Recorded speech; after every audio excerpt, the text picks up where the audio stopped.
Saya mempelajari putusan atas nama 8 terpidana saja, sebenarnya itu janggal. Pembuktiannya itu terlalu sederhana.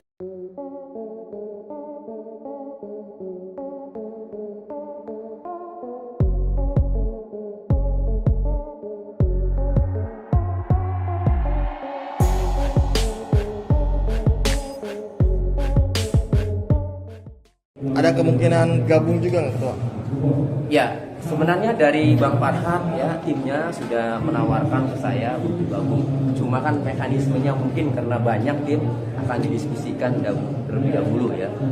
Tapi yang jelas meskipun saya tidak bergabung ya di dalam kuasa hukumnya atau penasihat hukumnya, saya datang, tim pengacara Peggy Setiawan juga datang. Ini adalah untuk memberikan support, memberikan dukungan moral baik kepada Saka Tatal maupun kepada seluruh tim penasihat hukumnya agar mereka semangat untuk mencari kebenaran, mencari keadilan, menegakkan kebenaran, mengungkap kebenaran yang sebenarnya bagaimana apa yang terjadi sebenarnya pada tahun 2016 dalam peristiwa pembunuhan Vina Eki ini. Posisi Saka Tatal untuk pengajuan PK ini sangat berpotensi untuk menang atau seperti apa Pak Ketua? Ya, kalau kami begini, sebenarnya kami sudah mempelajari 3 putusan Saka Tatal nomor 16, putusan Ripaldi dan Eko Ramadhani, dan putusan Hadi Saputra dan kawan-kawan. Kami belum melihat nokum ya. Saya belum melihat nokum. Saya mempelajari putusan atas nama 8 terpidana saja, sebenarnya itu janggal. Pembuktiannya itu terlalu sederhana. Perencanaan pembunuhan juga tidak pernah terungkap ya. CCTV tidak dibuka, bukti-bukti tidak ada yang scientific evidence ya. Kemudian sidik jari juga tidak ada. Sperma ada ditemukan di Vina, kemudian dihukum itu 7 pelaku ya. Terbukti melakukan persetubuhan ya. Padahal tidak ada tes DNA itu spermanya siapa. Janggal.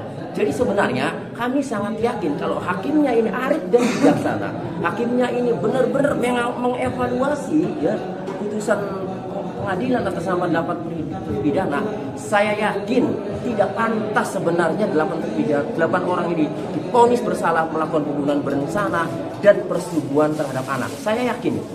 Apalagi kalau tim penasihat hukum Saka Tatal ini melampirkan juga nokum yang sangat kuat. Tapi bagi kami ya 2 hal maksudnya. 1, mempelajari, mengevaluasi putusan pengadilan atas nama 8 terpidana ini tidak layak sebenarnya. Terlalu lemah ya, terlalu sederhana kok bisa divonis. Ya, dia terlalu lemah. Kok bisa divonis 8 tahun? Kemudian Saka Tatal 8 tahun, yang 7 sembuh. Kemudian yang kedua ya, dengan dihapusnya 2 DPO ya, atas nama Andi dan Dhani.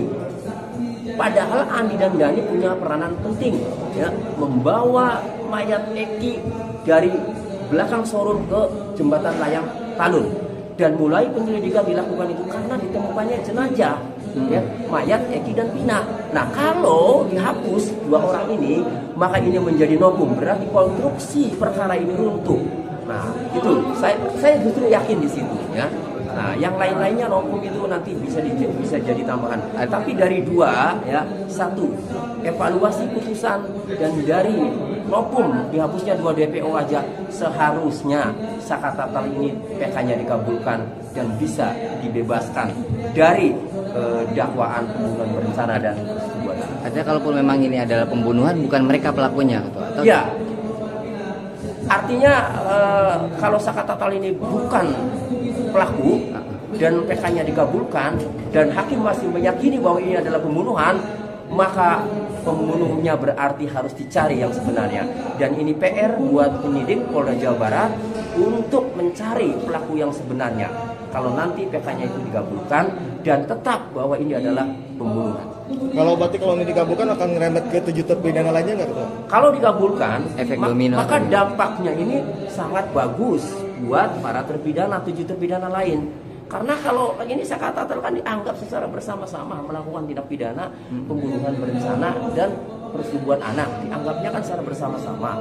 Nah, kalau Saka Tatal saja yang salah satu perannya yang dianggap dalam putusan itu, yang dinilai dalam putusan itu terlibat, kemudian dikabulkan Saka Tatal tidak terlibat, maka akan terang konstruksinya ini sebenarnya mereka ini pelaku atau bukan.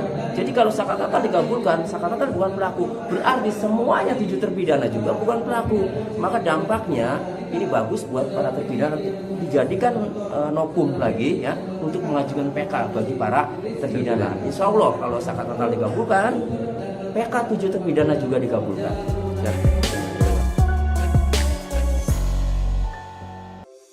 Di antara banyak sumber informasi, kami layak dipercaya karena kami menggali lebih dalam, berpihak pada kebenaran, berpegang pada data dan fakta, agar layak Anda jadikan referensi. Kompas TV, independen, terpercaya.